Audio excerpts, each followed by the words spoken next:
বাংলাদেশে স্বাধীনতার 54 বছর পার হয়েছে, কিন্তু এখন আমরা মুক্তিযুদ্ধের প্রশ্নের সুরাহা করতে পারি নাই। 54 বছর পরে এসেও আমরা দেখি মুক্তিযুদ্ধের পক্ষ এবং বিপক্ষের রাজনীতি।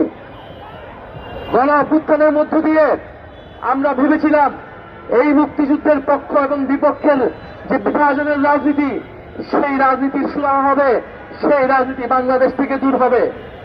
কিন্তু আমরা দুঃখের সহিত দেখতে পাচ্ছি 5ই আগস্টের পরে এই রাজনীতি আবারও ফিরে এসেছে, যেই রাজনীতির মাধ্যমে আওয়ামী লীগ এবং মুজিববাদী বামপন্থীরা বাংলাদেশকে সবসময় বিভাজিত করে রেখেছিল, বাংলাদেশে সবসময় একটা ফ্যাসিবাদ কায়েম করে রেখেছিল।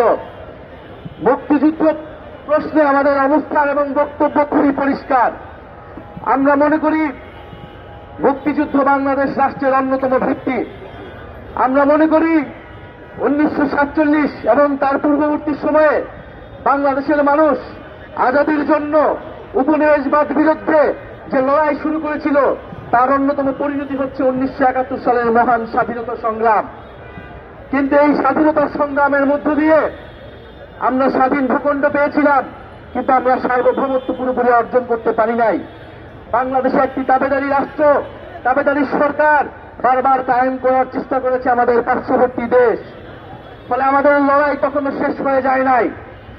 কিন্তু মুক্তিযুদ্ধের আকাঙ্ক্ষা আমরা ধারণ করি, কিন্তু মুক্তিযুদ্ধের কোন আকাঙ্ক্ষা? মুক্তিযুদ্ধের সাম্য, মানবিক মর্যাদা এবং সামাজিক সুবিচারের আকাঙ্ক্ষা, নাকি মুক্তিযুদ্ধ পরবর্তী সময়ে 72-এর মুজিববাদের আকাঙ্ক্ষা?